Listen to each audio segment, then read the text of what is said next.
Welcome to the Business Buyer Diaries. My name is Nathan Platter. I'm a full-time employee, and I bought a business. I did everything right, from finding the deal, handling all the due diligence on 63 opportunities, and ultimately bought a profitable gym. And boy was I in for a big surprise as a new owner. I chronicled everything in real time, including the biggest wins to the stressful nights at 2 a.m. I'm sharing my journey without sugarcoating anything, so you don't make the same mistakes that I did. Here's today's episode. Hey, happy Tuesday. So, past few days have been kind of a whirlwind. So at the gym, we found out, as you heard in the last episode, that it looks like we'll qualify for Chapter 7. Basically, the losses for the gym are really big, and it settles out that it makes sense because we have like practically no debt on our personal finances. We have a massive amount of debt for the business, and so it all settles out that we'll get 7. So that's a big win. And then yesterday, Monday, get an email at 12 o'clock saying like, hey everyone, and for the day job, hey everyone, hope you're doing well. There's going to be some changes to the organization. Folks who have been laid off have been notified. Everyone on this email will be getting an update this afternoon about what things are going to be looking like for like different teams, different company structure, all that. So postponed. And then I get an email like for an invite a half hour later to catch up with my manager and my director, so my manager's boss. Normally that means layoffs. And so I now have 30 minutes to sit there and like hang tight, working at home. Like, all right, well, what's done is done. They said they notified people beforehand, so hopefully that's true. I don't know if I'm getting a promotion, a demotion, like what are we doing here? So now I get to sit here and wait for a half hour because I can't mentally think about working because I'm completely distracted by tech org and who's still here, who's not here, and all that stuff. And so talked with my wife and said, all right, well, we're just going to hang tight. We're going to pray quick and just realize if I get to stay, then I don't need to worry. And if they've already made a decision to let me go, then I can't do anything to save that. So I don't need to worry about it. So it just hung tight, had the meeting, and basically they said, hey, sorry for the last minuteness. Wanted to give you a heads up before the email comes out. We're shifting you to a different team. So I've been working with the monetization. How do we get revenue for the business? And they're shifting me over to like the customer retention side of things. So people that are currently registered, whatever, how do we keep them engaged, keep them plugged in and involved with the product that we're giving away for free?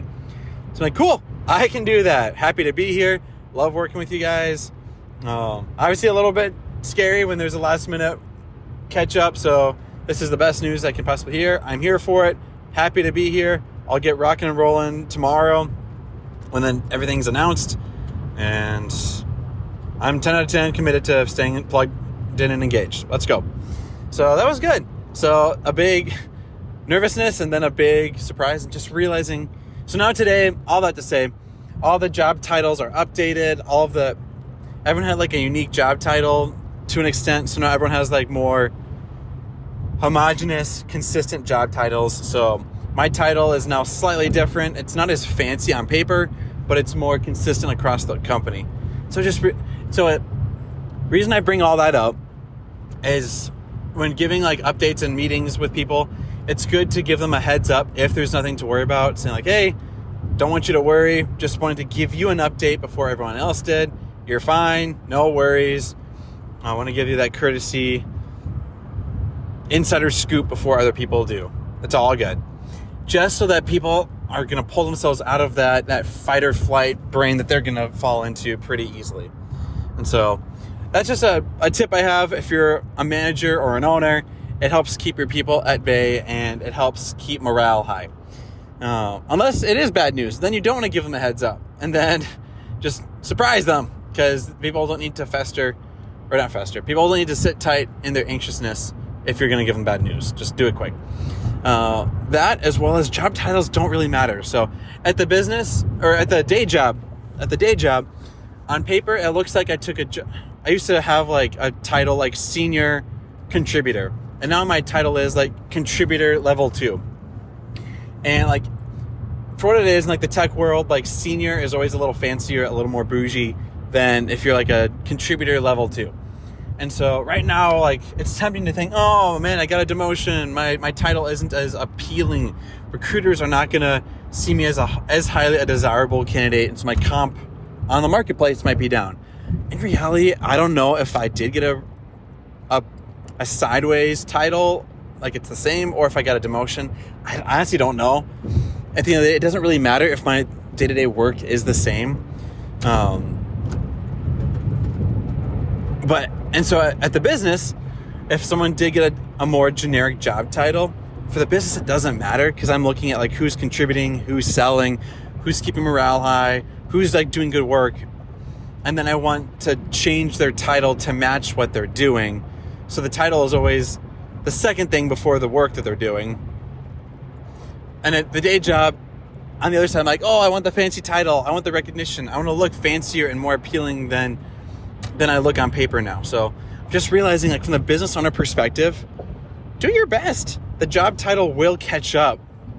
If you're outperforming, you're out hustling, you're doing more than you're asked, people notice. People are watching, and they're like writing stuff. There's an episode in The Office where like Robert California is writing down notes on like who's doing this, who's doing that, who's like putting in the extra work.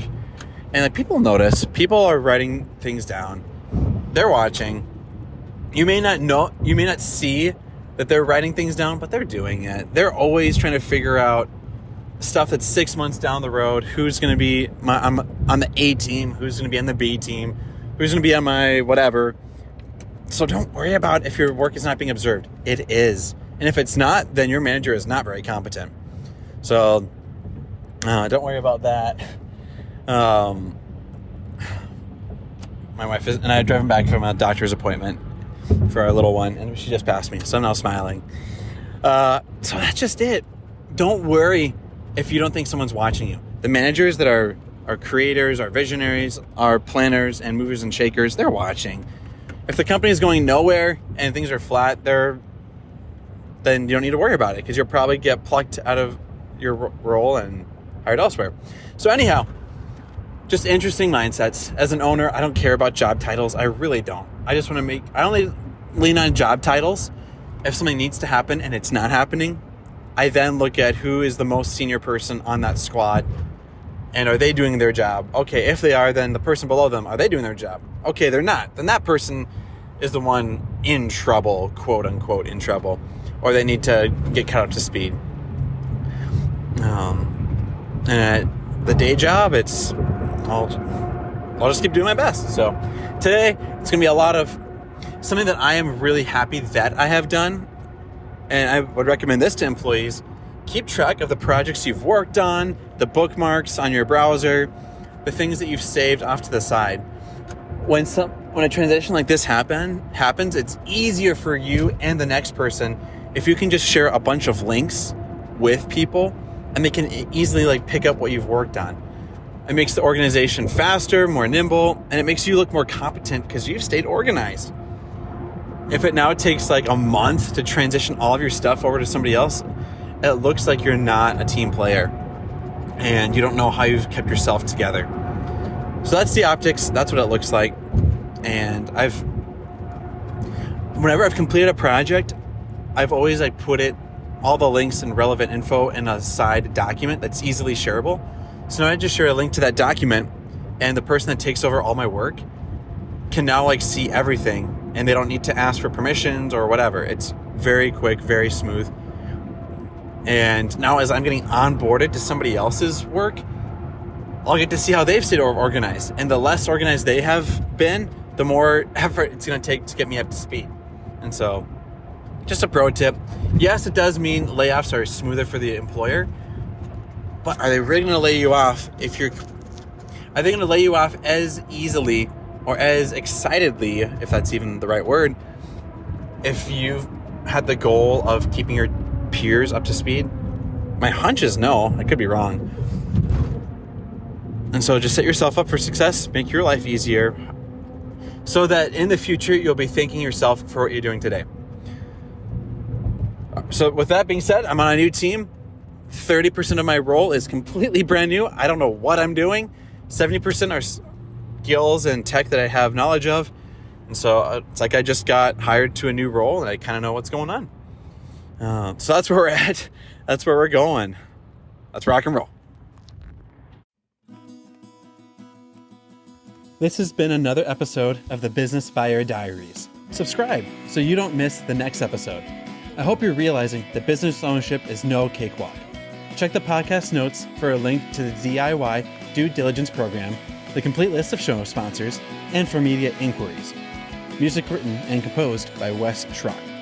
I'm your host, Nathan Platter. Join me again on the next one.